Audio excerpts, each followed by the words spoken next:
Hello and welcome to episode 74 of 15K Plus Random Movie Reviews, the podcast where we take a random movie from Metacritic's all-time movie list. This is Colin. And this is Niall.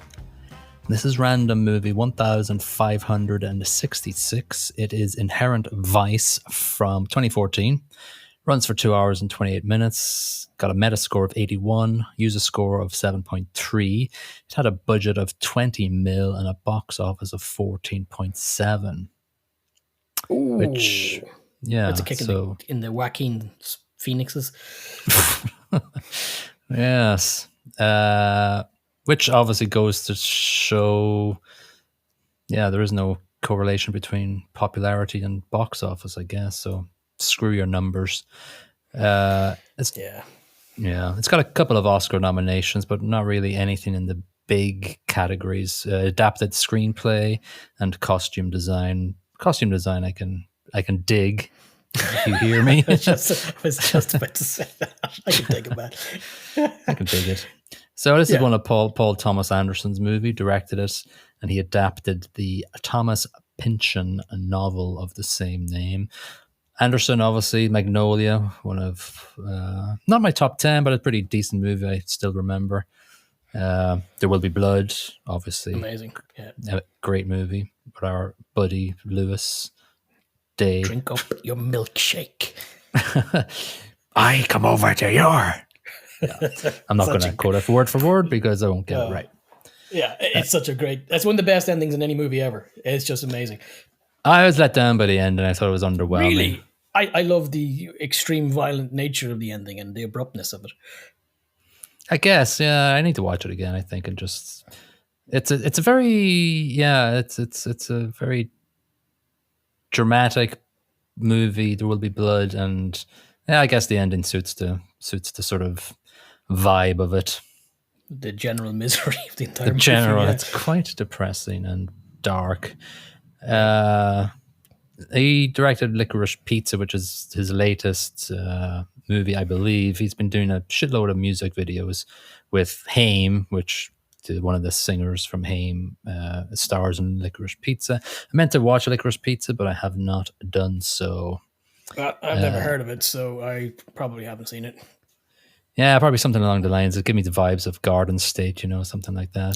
Sort of, Thomas Pynchon's an interesting character, very aloof author of novel. Like he hasn't nothing in my radar, but he's quite famous, but he stays out of the limelight. He was born in 1937, so he's in his 80s now. So I don't think he'll be coming out into the public eye anytime soon. No, other than his funeral.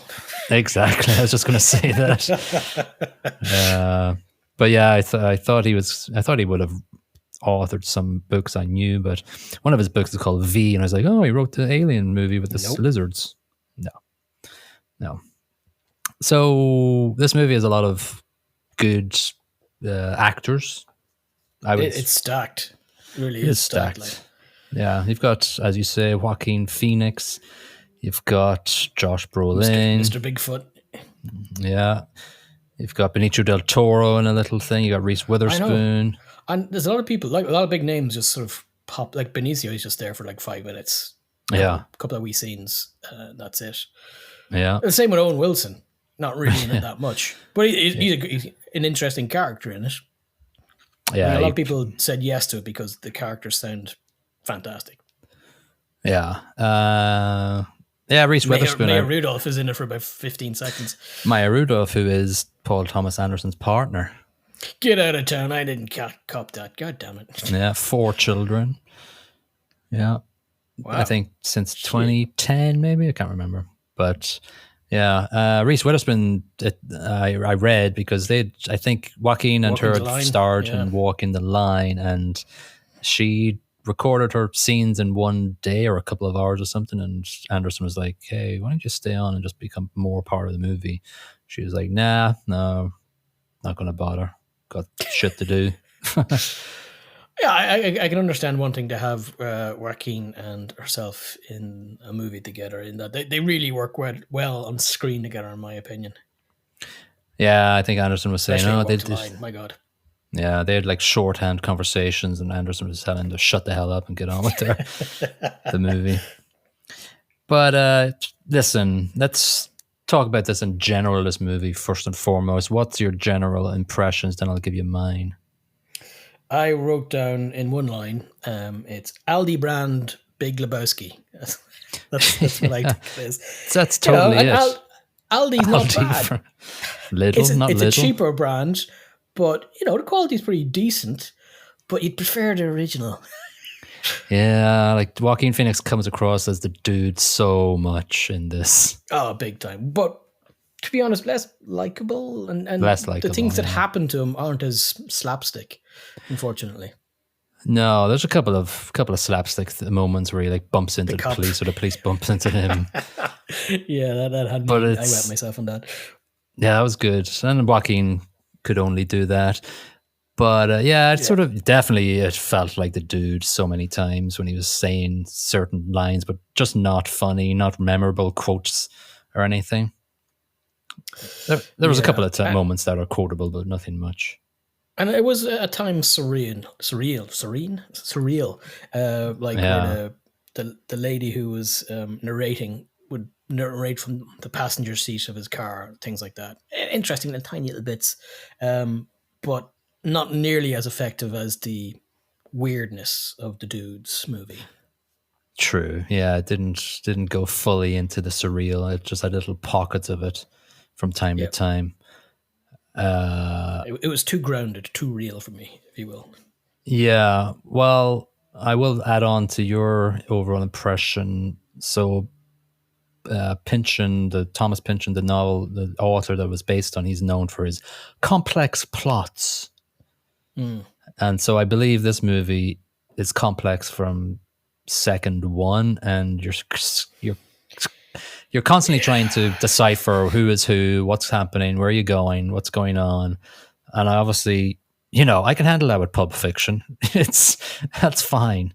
I can handle it with I don't know what else I can think of that's quite complex, or it has different storylines and plot lines.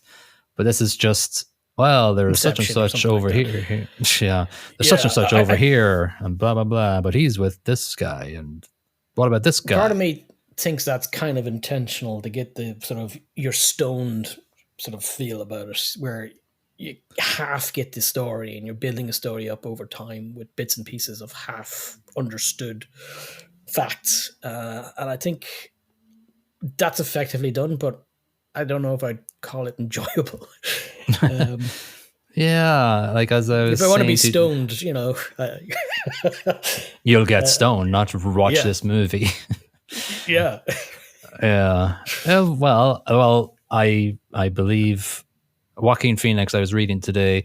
He read the novel once, and then he tried to read it again. He's like, "Nah, I'll just go ahead with with doing the Fuck it. actual acting." That was too difficult to read. I'm not doing it twice. Yeah, and then he went to Anderson and went, "So is this movie about such and such?" And Anderson went something like, "Yeah, just figure it out yourself." So I don't think even Oh, Anderson knows what's going on. I don't know. I was stoned when I was writing it. Yeah, exactly.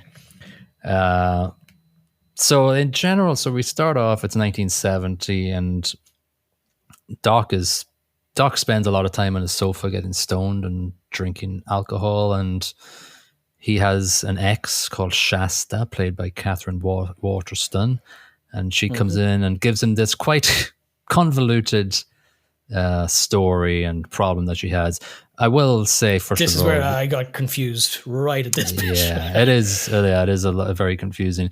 I will say, to confuse it all, there's a girl's voiceover at the start who isn't Shasta, but one of Doc's friends, and she comes in quite regularly throughout the movie and just adds a The little more astrology girl who layer knows of, things. yeah, a little bit more layer of complexity and confusion. Just when you I want to know. keep track of the visuals, then this audio narration comes in, And, and and, so and a narrator, which this girl doesn't, is supposed to drag the viewer along and inform them of bits and pieces that might be missing. She doesn't help there at all.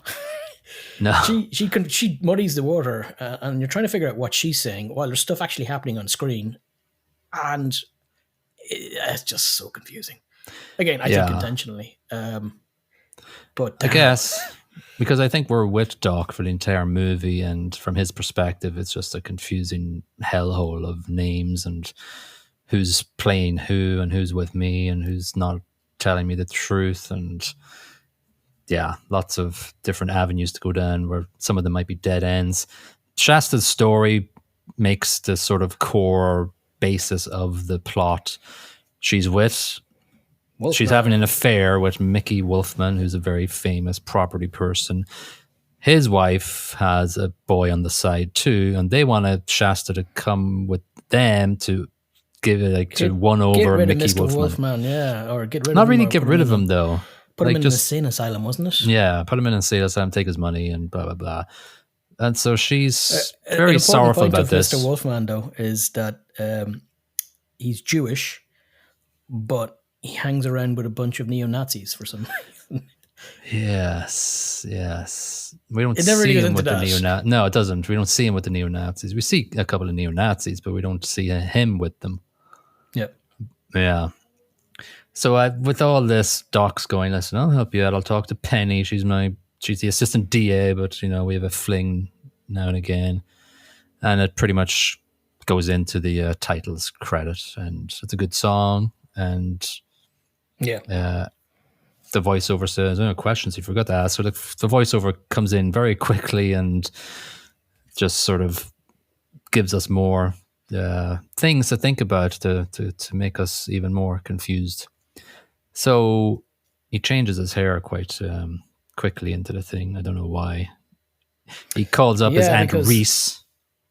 Doesn't she say that, oh man, you get your hair changed, it's as good as a holiday or something? I think Dennis. No, it's the voiceover girl that he's talking with in the dressing room. Yeah, who has a weird name and I can't remember what it is. But Sortilege? Yeah, something like that. That's right. Yeah, that's it. Yeah. So as you said, for some reason we see Aunt Reese and we never see her again, and says that he's Jewish but hangs out with Nazis, and something about Channel View estates, but some housing estates that are built up, and This is where Tariq turns up, is it? It is where Tariq turns up. Bigfoot is mentioned, but we don't see him yet. I don't believe. No. We see Doc. Strangely, he has an office in a doctor's. Yeah, which building might explain why he's called Doc or something.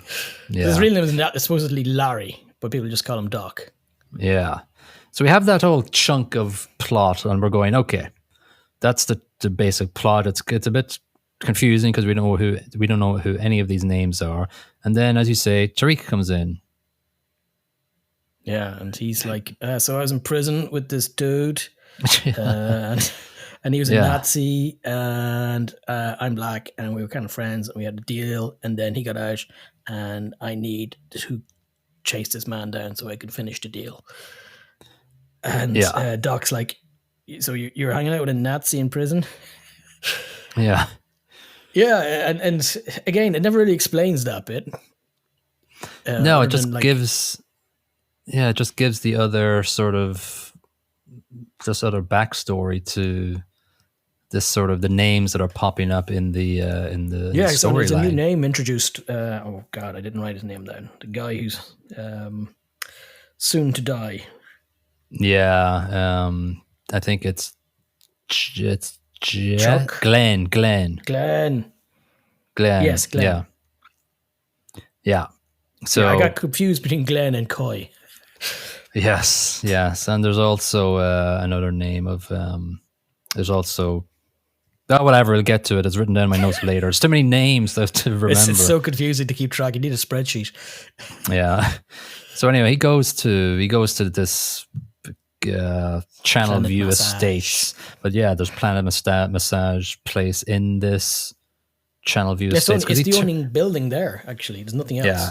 Because it's a money laundering front, basically, that we find out in a sort of an aside statement said by a character.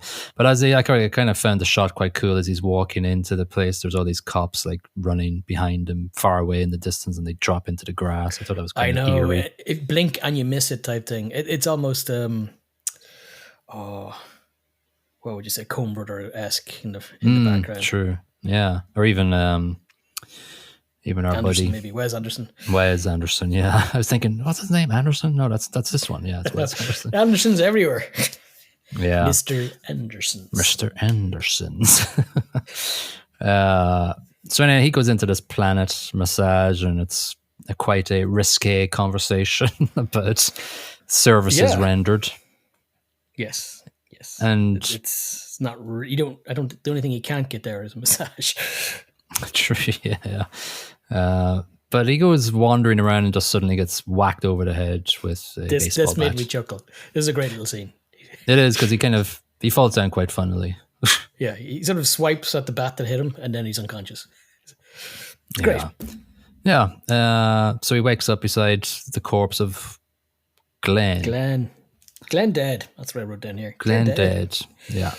And so Bigfoot's here. He's played by Josh Brolin. He's the cop, the detective, who is a weirdo and got some sort of ulterior motive to do something, but we really don't know. He has some history with Doc, but somehow they've got this. Like him. It's got this hate-love, though. It's hate, and then it turns into... There's respect, but disgust at the same time, which is kind of weird. Very well played, actually, from Mr. Brolin. Yeah, but there's a lot of anti-hippie sort of statements thrown at him. I think he shouts hippie scum at the start here. Yeah. And then when he finally meets Wolfman later, he's like, go away, hippie. Or hello, little hippie. What's this line or something? Hello, little hippie. Yeah. And he wiggles his fingers at him. Yeah. So, Wolfman's vanished at this point. Okay, that's another layer. When he wakes up, or when he's in the cop shop with Josh Brolin, aka Bigfoot, he finds out that Wolfman's gone. He's kind of on the hook, but not on the hook for dead Glenn. And also, by the way, Shasta's missing. Right. And up to this point, he's kind of like, yeah, man, whatever. Then he starts freaking out because Shasta's missing, because that's his ex, and he's absolutely not over her. Yeah, it's sort of... Yeah, it's definitely apparent of that. His lawyer, Sanch, arrives, and played by Benicio del Toro. Great character. He says a couple of sentences, kind of fun, and although, he leaves, and then Doc is like going on a car ride with Bigfoot for some reason, and Bigfoot's like having this chocolate banana, iced banana. Yeah, and it's weirdly very suggestive the way he's eating it. Yes. But I think he's just a weirdo. He just eats it like a weirdo. It's not. It's supposed to look sexual or phallic, but yeah, completely. But he's not, because Doc's looking out. Doc's looking over at him, going, "What the f are you doing with that thing?" But Bigfoot's just like paying no heed to it. It's a good shot. It's a good shot, because Phoenix's face is just like, what? It's amazing, yeah. It's a good scene, actually. All right, so where the hell are we with the plot line now? Then we're off to see Sloane, I think. Is that, or have I jumped anything? Oh yeah, no, that's it. No, we don't. We definitely just hit the main points here. Oh, sorry, Glenn's wife. We called her Glenn's wife before this. Yeah. And it's not Glenn's wife. It's Coy's wife. This is where I got the wrong bloody names written. Yeah. This is another layer of the story which comes in and just adds more complexity. It hits you from the side, because there was no real discussion about it. Yeah, he calls her up. He calls him up. She calls him up. And somebody's called somebody, right? Yeah, fucking hell. Her husband is dead, but she doesn't believe he's dead. Yeah. Yeah, this is actually one of the ID'd the body, and he's like, "What? No, that's stupid. That was a work friend ID'd him. No, it has to be next to kin." This is probably the most entertaining conversation in the movie, I think, with Hope and him on the kitchen table, because she's and she's got a mouthful of fake teeth because of her heroin addiction that comes into play later. Trying not to stare at her teeth. Yeah, and then he shows her like probably an emaciated picture of her daughter the way she was when she was born or something. He looks at it, does a kind of a Screams. Yeah. second, Ah! and just goes ah, which I thought Oh, was quite she's funny. lovely. Yeah, very good. So we have this thing. Coy might be dead, he may not be dead, and he's like, "I'll keep a lookout for him." We're like going, "Who the fuck is Coy?" Yeah, Coy Carp. I don't know what's going on. Yeah. So then we go, Jesus Christ, then we go straight into meeting Wolfman's wife, Sloane. Yeah, and her spiritual advisor. Her spiritual advisor. Who was ripped and talking suggestively to Sloane. Yeah, and it's just a weird thing. We never see Sloane again, apart from like a flashback or something. He comes out, and Bigfoot's there, and he just starts jumping on him and kicking him. But he tries to jump over the car first, which is quite funny. Sort of reminded me of Joker a little bit, actually. He just slaps himself right into the car. Yeah, he tries his best, but he's just not physically able enough. Yeah. He's a couch potato. Hippie. Yes. Goddamn useless hippie. Yeah. So we see now that he meets up with Penny, his little fling on the side in a park. And I think it's kind of... line.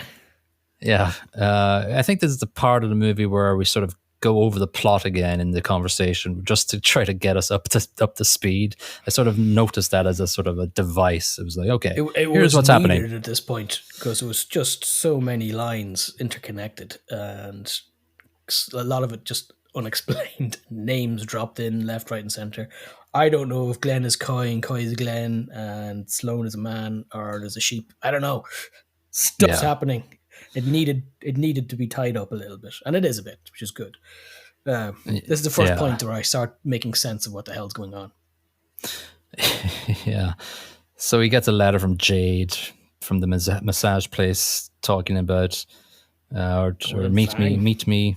Yeah, meet me somewhere. Somebody wants to see you.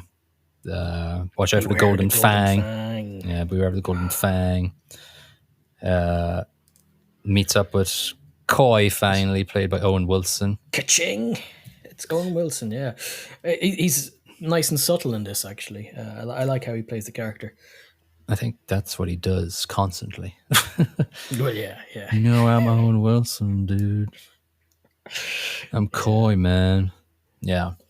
So we sort of have this meet up then. Like it's constant meetings, it's constant conversations, and we never have enough. And imagine writing notes down while watching this movie. It was difficult. And the information that he gleans from each individual is broken and incomplete and sometimes wrong.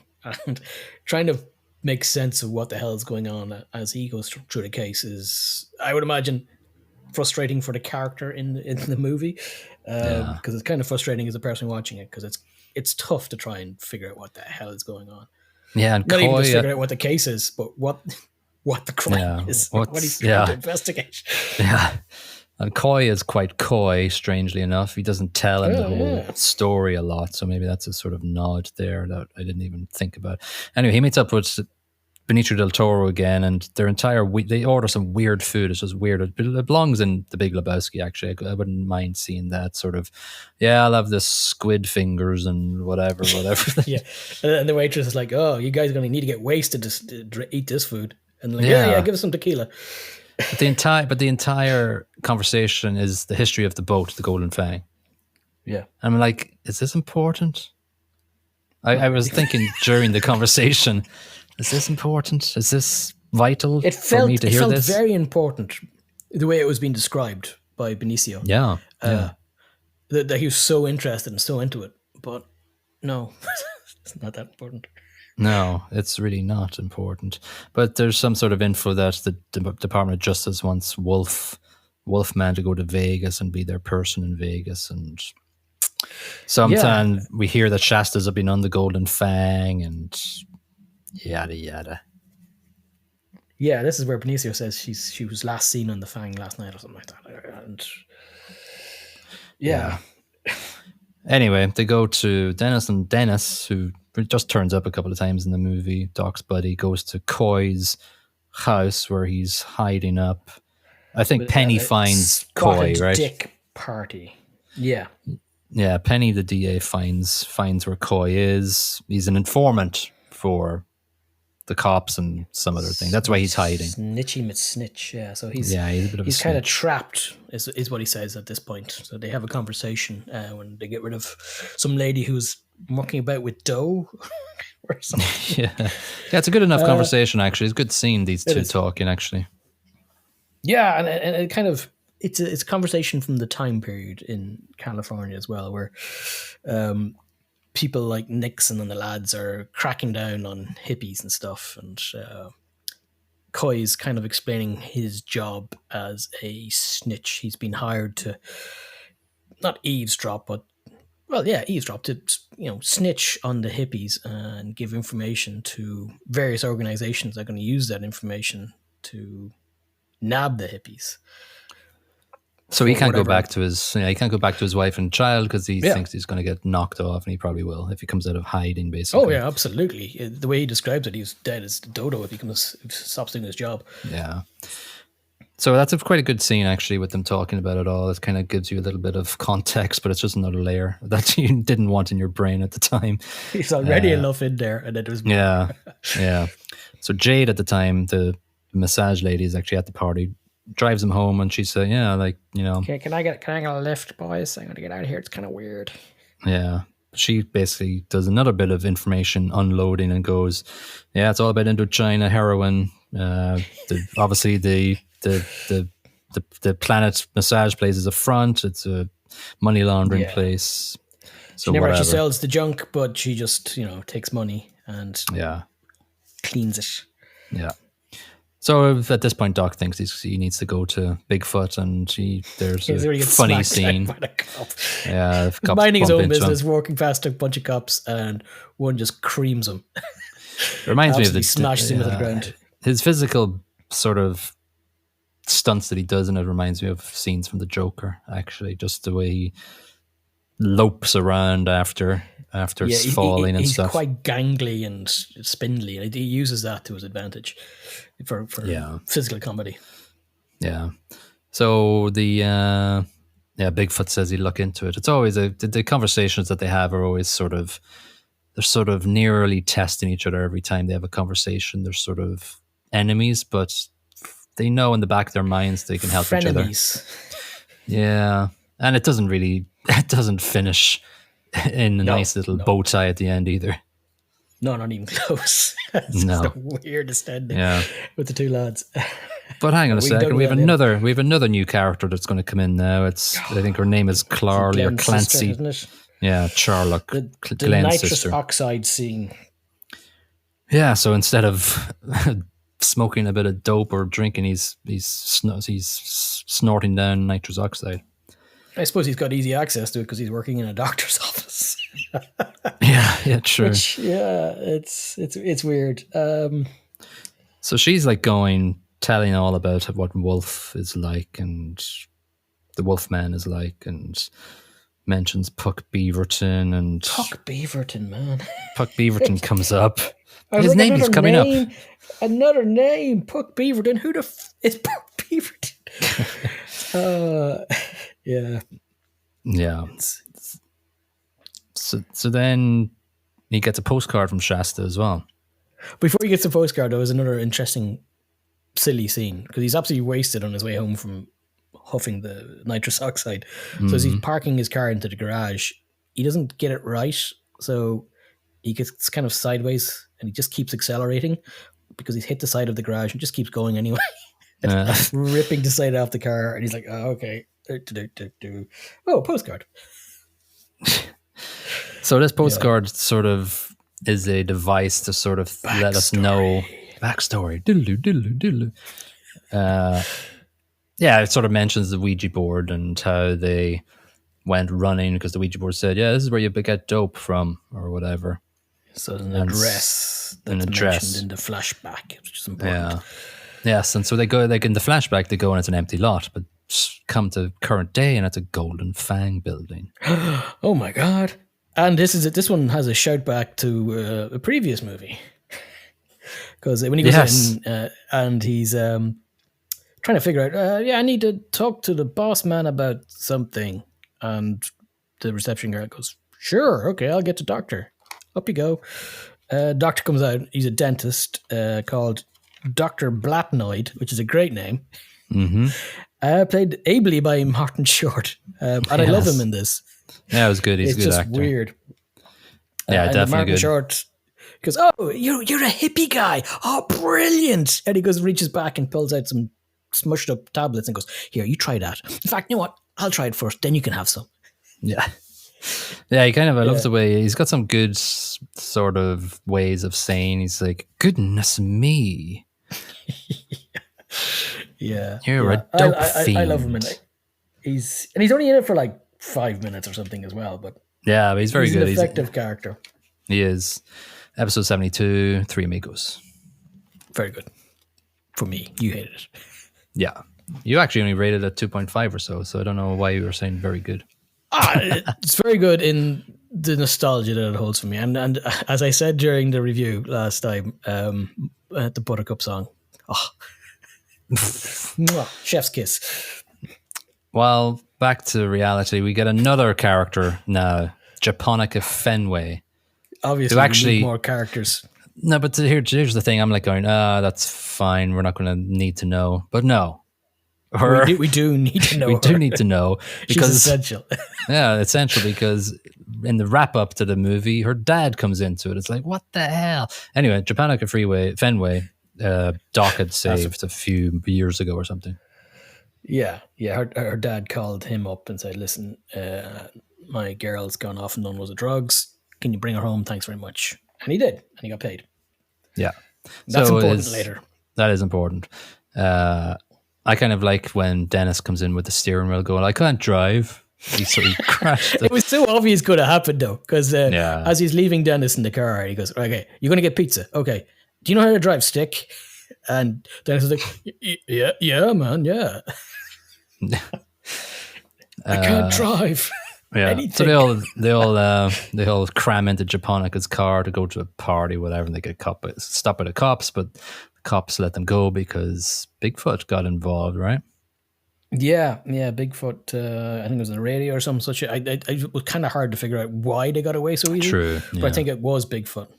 Yeah, but Bigfoot calls him then and goes, "Yo, Dr. Blotnight's dead. Fell off his trampoline." It wasn't his trampoline; it was somebody else's. It was a trampoline up the road. Yeah, I love the way but Doc. He didn't die from trampoline. No. I love the way Doc. No, that is hilarious. If he did, yeah, but no, we don't find out what else is killed him until pretty soon after. But I love the way when Doc finishes off that conversation with Bigfoot, he just says, "Go to bed." Just like it's sort of like a out of context or out of their usual relationship, him telling him what to do. That was kind of fun. So then we get Puck Beaverton mentioned again, and then we get another name, Adrian Prussia. Have we jumped over? We have. There was a scene where the two lads are having pancakes. Oh yeah, well this is. Yeah, I think they keep shouting at the Japanese guy, "Multi pancakeo!" I think it's like Moto Panakeko. Molto pancakeo or something like that. It was just effed up. And the Japanese guy's going, yeah, I'll get it done in a second. I'm making the pancakes. I'm making the pancakes. You don't need to speak whatever language you're speaking. Yeah, that's in. Yeah, sorry. So they have a phone call, and the next scene is they're actually meeting over breakfast. And this is when all these things. He's done his homework, and he's followed up a couple of leads, and Puck Beaverton's come out, and then Adrian Prussia has come up, which. Yes. And this is an important name, actually. A name that matters. There's two in a row that matter. My God. And then Doc is going, check for copper puncture wounds in the neck. I don't know how he got there, how he got that. Well, I think because Bigfoot had mentioned there were 2 fang puncture wounds in Dr. Blatnoid's neck, and possibly that's how he died. Okay. And he's like, well, yeah, gold fang, right? So did you check for gold? And he went, no, gold's in there, you turnip. And he turns around and goes, no, man, dentists cut it with copper. You gobshite. And then just walks out. No, didn't say gobshite. No. Dude. So, yeah.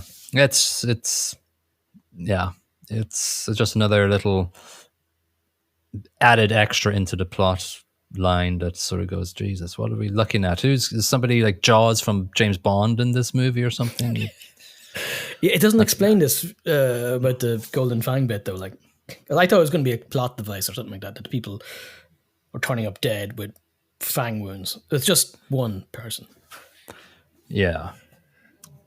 So then he gets told about that. How does he find about Chris Clodion, the drug rehab place, or just the rehab place? I just have written down Chris Clodion, Greek. Oh, it's his buddy, it's his friend, it's the astrologist who's talking about. He's like saying, yeah, somebody talked about going to Chris Clodion, and then his buddy's going, yeah, Chris Clodion. And he's like going, yeah, it means something, something, something. I was told this before. And she goes, no, it means animal tooth gold, gold animal tooth. And I thought definitely this is important, but not really. But No. this in the rehab clinic is where the concept of vertical integration crops up. And it's an interesting one, actually. I suppose What we is could it? talk about. Basically, the money's at selling the drugs to the hippies, catching the hippies, rehabbing the hippies, setting them back out again, and selling the drugs to them, and catching them, and taking all the monies for yourself. So the whole thing is wrapped up by one company. That's the lads running basically Golden Fang and various other little organizations all wrapped up together, and they take care of the whole life cycle of the thing. There you go. It's an interesting concept. I love the way when Doc goes into the facilities, he heads down. This is where we are now. We're at this Chris Clodion place. He shakes the doctor's hand and he kisses the female doctor's hand and walking in. So that was quite funny. It was. So we see a swastika face there. We also see Coy is already there. No, it's not a swastika. It's an Indian symbol of luck. Something like that. In fact, just pretend you don't see that, man. Yeah. Coy is there and he just mouths, what the fuck? What the fuck? Yeah. Doc slips away and he finds Wolfman there. Hello, little hippie. FBI are outside and he was like, I dreamed I gave away all my money. So where's Sashta? Bye-bye, little hippie. Bye-bye, hippie. And so what happens next? Because I've got a bunch of words. Shasta comes. Shasta turns. He goes home, and then Shasta turns up. That's right. And he's like, "What the fuck?" Yeah. What's been happening? Yeah. And she's like, she's just basically zonked out, just talking about Wolfman's power over her and over all the ladies that he was with. Yeah. I wrote down Shasta's a bit of a freak. A bit of a drifter, a bit of a spiritual and mental drifter, basically. She mentions she's been on the boat ride and she was mentioning cargo and inherent vice. We get the title of this, the screen. And had to be stuck in there somewhere. Maritime insurance on something. Well, here's the deal. Yeah, so I'll give you the definition from Wikipedia, because the definition of inherent vice is as complex as the actual movie. So inherent vice is an exclusion found in most property insurance policies, eliminating coverage for loss caused by a quality in property that causes it to damage or destroy itself. Right. I still don't know what it is. I need some crystal meth. Speed. Yeah. Yeah. I don't understand that. That's because I'm stupid. Exactly. So she's messed up. She is. And the following scene illustrates that. And it's just a very weird relationship and history with them. And she is just been so much affected by whatever's happened to her after being with Doc, in a relationship with Doc, I would surmise. I would gather that. Still kind of freaky. Anyway. Yeah. Is this where he had the conversation then with his astrologist again, where he's kind of basically saying, I don't know what to do, and she says, go and finish the case. Yeah, go get him or something. And so I think he goes to Penny. Okay. I think he goes to Yeah. Penny and says, "Give me all the stuff and whatever." And she's like, "Oh yeah, no problem." She'd say, "Huh, you can do that?" Yeah, we do it all the time. And Yeah, so she he then wants to gives open a a little bit case of or something, open a file or something. yeah. I didn't really figure out what the hell. What It something was about LAPD, Mr. LAPD with Prussia, wasn't it? Adrian Prussia. Yeah, so Adrian Prussia has basically been used by the LAPD as this sort of gun for hire, basically. And we find out that Adrian Prussia killed Bigfoot's partner, and that's why That's Bigfoot's a it. Yeah. very weird sort of Kind of a melancholy broken man about him. because of that. Yeah. Yeah, so he was killed by Prussia. So Doc quickly goes to see Adrian Prussia. Kind of a his huge mistake, really. yeah, whose office is filled with baseball bats. I wonder who hit him over the head with a baseball bat earlier on in this in the movie. I wonder who. Yeah. So anyway, swastika face, which we're guessing now is Puck, Yep, that's Mr. Buck. gives him some PCP and strings him up. Yep, so he's And twisted and melted at this point, so he's putting up little defense. Takes him a while to come down a little bit. I would imagine his regular use of hard narcotics actually helped him a lot in this. yeah. Strangely enough, he uses a shard of Shasta's credit card to free him from his handcuff. Yep. And then he uses a toilet I love seat. I love he takes out Puck with the best weapon ever. It's quite violent, actually. His dispatching of Puck. Yeah, he hits him with toilet seat, then syringes him. He gets the obviously PCP or something. Puck was going off to get what was mentioned, we didn't mention earlier, but the pure number 4, an uncut heroin injected into your bloodstream, you're dead. He returns the favor. He smacks him over the head with a toilet seat, smashes his head into the ground about 40 times, and then finishes him properly with a shitload of heroin. Yeah. So Puck's fucked. Puck's fucked. Absolutely. Puck is fucked. Adrian Prussia comes through the door going, "Oh, what's going on?" And then Doc shoots him a couple of times. "Did I hit you?" Yeah, it's great.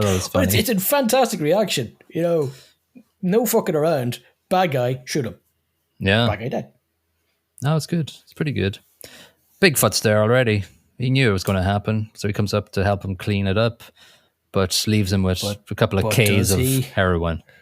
Now, well, I never really important voiceover bit here where the voiceover girl goes, "Remember your junkie ESP," and he's like, "Shit." Goes, checks the boot, checks the trunk, trunk of the vehicle, and finds a shed loads of heroin, 20 kilos of bait. This is where his previous relationship with the daddy-daughter case comes in handy. Yes, it does. The Crocker Fenway calls him up, goes, "Yo, people I work with want what you have. Let's do a deal." And they do a deal. But it's a very wholesome deal that he cuts. It's an amazing deal, actually. And it's you know what, it's kind of a, I don't know, it puts a nice warm feeling in your tummy that he doesn't really want cash or anything like that. He wants Coy to get his life back. He wants Coy out of indentured servitude, if you will, so that he can be free to go back to his wife and kid, which is a nice thing to do.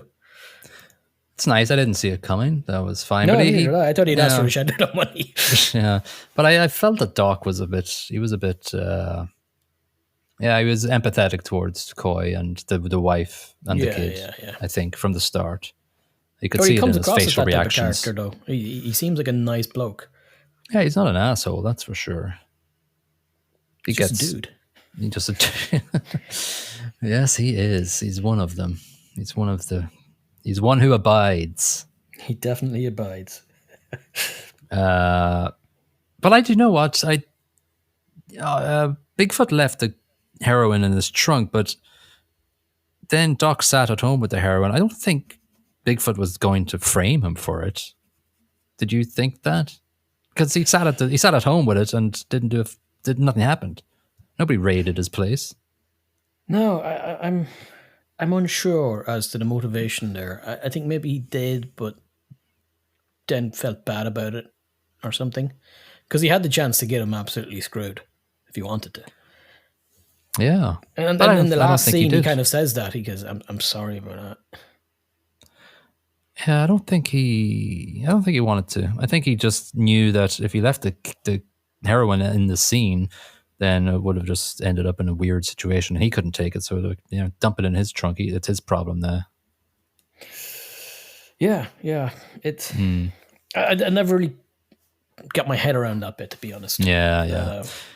Anyway, he makes a deal, and he makes a deal with Crocker Funway, and his family comes to the handover of the heroin with a young daughter and young son, and that's kind of quirky, but nothing. How long have you been working with Golden Fang?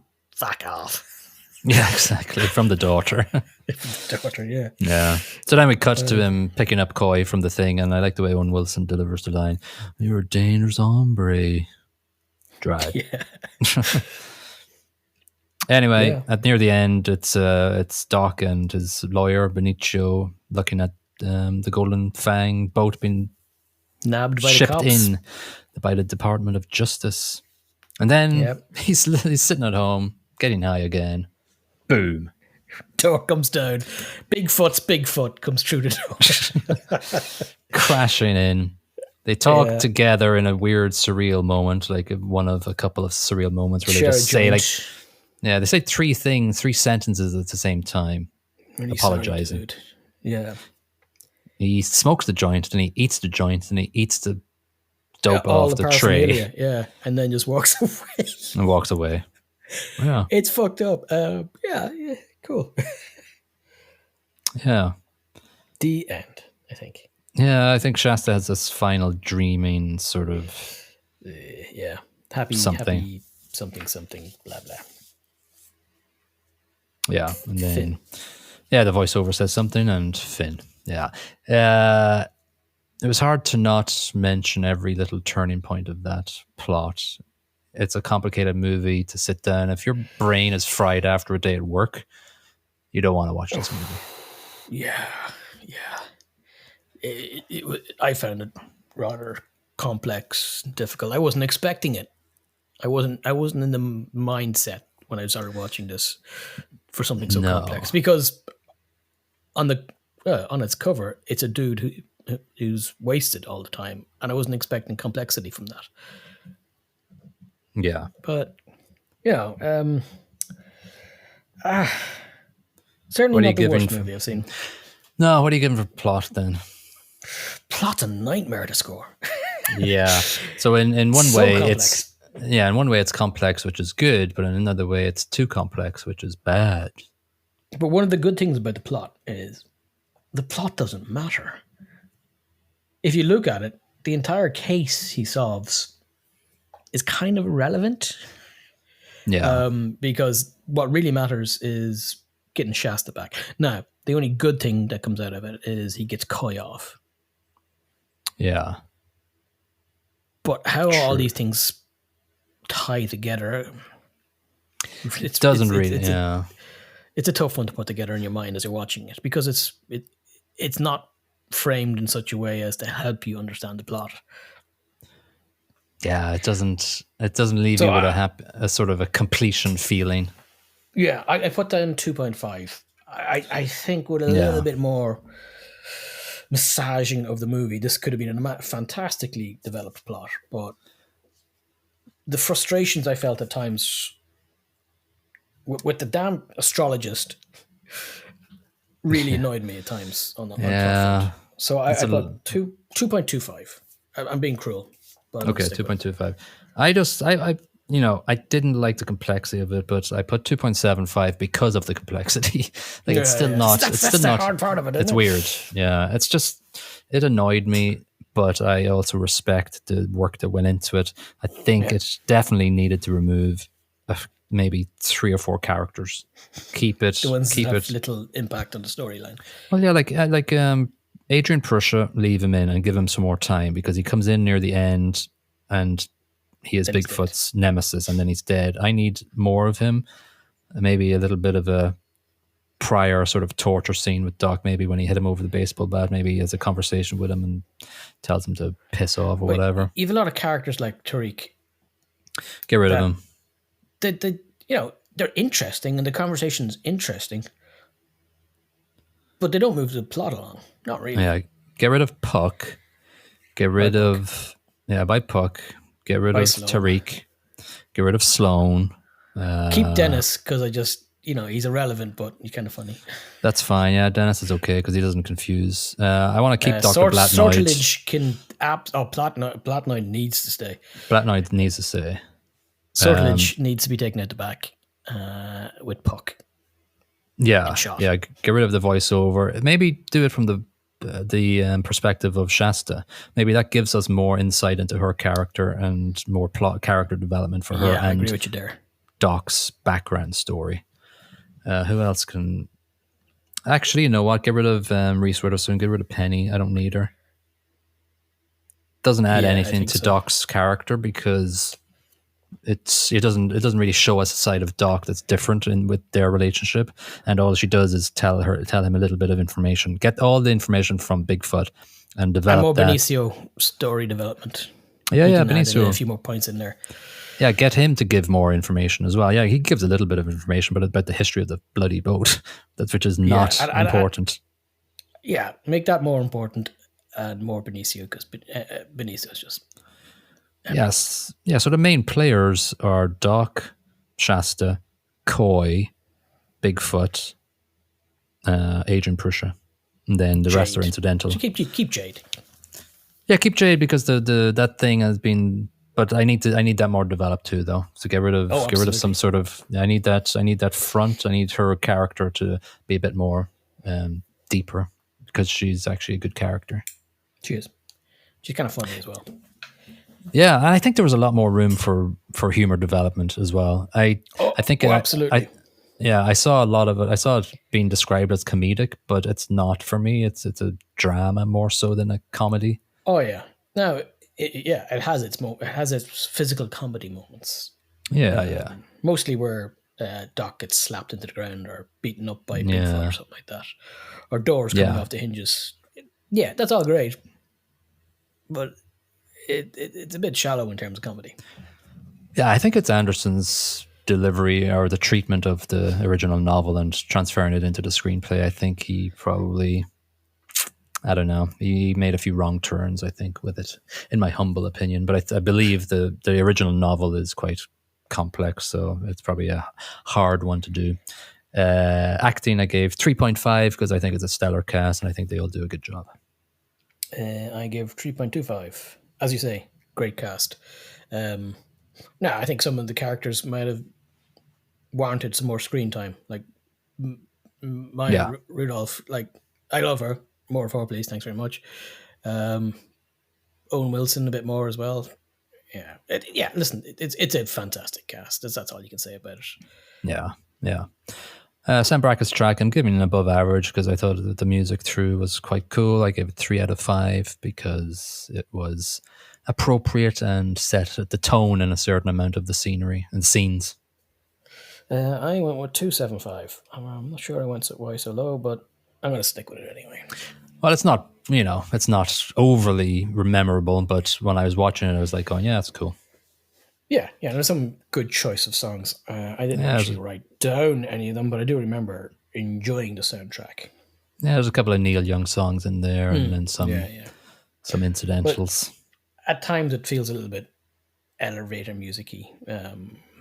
Incidental, as you say. Nothing that punches you in the groin. No, you wouldn't go out. I didn't even think about looking up Spotify today for the soundtrack because it didn't have an impact on me as much as it should, but it's above average, but not great. Production, I'm giving 3 because I think just overall it's above average, and I would concur with the produzione. It's period piece. It's very believable. Yeah, I think there was lots of arguments about the cinematography. I think they actually fell out after this, Anderson and his cinematographer. Oh, really? About how to shoot the movie, yeah. So I thought it was quite good. I thought there was a lot of shots, like the one of Joaquin looking at Bigfoot eating the banana. That's a great chocolate shot. thing. That was a great shot. And I think a lot of other shots are done well. Yep, Bigfoot's Bigfoot. Bigfoot is Bigfoot. Let's see. So... I'll start with the top-rated comment from a critic just because I'm at the top of the page and I don't want to scroll down just yet. Drew, is this our old friend, Drew McWeeny? Drew McWeeny, he's back! He's back. Eating a banana covered in chocolate in a suggestive fashion. Drew McWeeny from Hit Fix gave it 100 out of 100. He said, this movie is so funny, so strange, so wonderfully, charmingly deranged.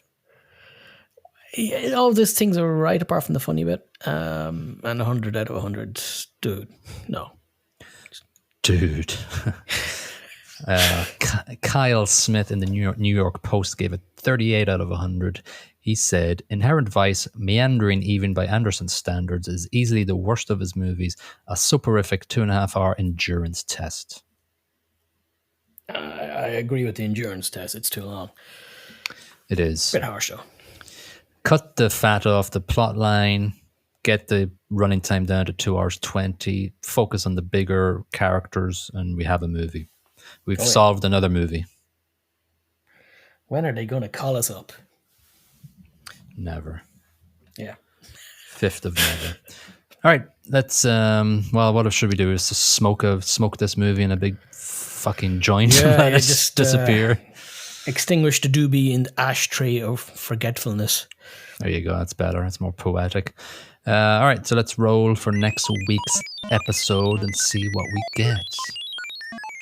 And we get movie 257. 257? That's like a number that isn't big. That's right.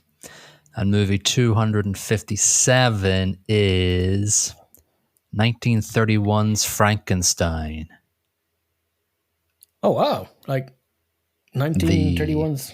Wow. With the seminal Boris Karloff as the monster. Boris Johnson plays Frankenstein. Yeah, looks like him, right? Listen, I don't remember watching this. I'm sure I did as a kid because it's a sort of he doesn't Halloween like fire, staple. Right? He doesn't like fire or mobs. Carried pitchforks. Yeah, with pitchforks, yeah. It's got a Metascore of 91. It's a must-see Metacritic shield on it. I'm pretty sure I've seen it, but damn, like 30 years ago. Yeah. It's got a user score of 7.9. It only runs for 1 hour and 10 minutes. Okay. And there's a very simple summary. It's an obsessed scientist assembles a living being from parts of exhumed corpses. If we didn't know the plot to Frankenstein already. Frankenstein is not the monster. The monster is Frankenstein's monster. Very important to say that. True that. Yeah. Henry Frankenstein is his full name. The doctor. James Whale directed this, not the 80s UK weird culture person. But he directed 4 movies in his time, and they all are rated quite highly in Metacritic. He directed There's only The 6 Invisible directors Man. in the world at that time, though. True. The Invisible Man. The first good. one. I have seen that one. Yeah. Showboat, which I'm guessing is then the TV show derived from that, right? I don't know. Frankenstein, the one we're going to watch, and then The Bride of Frankenstein 4 years later after this. You're missing the one after that, which was Young Frankenstein. That was a great movie. Yeah, 40 years later after he died. So yeah, this is interesting. Obviously, it's a historic in cinema history sort of I'm looking movie. looking forward to seeing it. Actually, well, the thing about it is it's an important movie. It's an important movie. It's 1 hour and 10 minutes. So even if you have a long day in the office, it's like watching an episode of The Boys, basically. Nice, but without much less violent. Much less violent. Are you watching? Yeah. Did you watch the last season of The Boys? Or any seasons? Oh, I'm only watching. Violent. I read all the graphic novels years ago. Oh, really? Totally different. They veered off a long time ago. But yeah, I'm enjoying the season. I heard half and half things about it, but I'm only like 4 episodes in. I've loved it. I think I'm 4 in as well, actually. I've loved every season, and I love this season as well. I think there's only one more season. I was surprised that there was actually another season, considering, spoiler alert, Butcher is on his way out. You can't make it without Butcher. For one entire book series, like one entire volume of book, Huey is in Scotland, and you don't see anybody else apart from him going back to Scotland and reconnecting with his family and friends. I was like, Jesus, get me through this volume. It wasn't. God, that sounds misery. It was kind of bad, yeah. Maybe diverging from the source material is sometimes a good thing. Sometimes a good thing, yeah. All right, let's wrap it up here for this episode. If you've made it this far, review, rate, leave us a comment, send us an email. Email is in the description below. Contact us, connect with us, do whatever. And we'll see you on the next episode, 74? 75. Jesus. 75 with Frankenstein. Nice. We'll see you then. Yeah. Bye-bye. Peace out, dudes.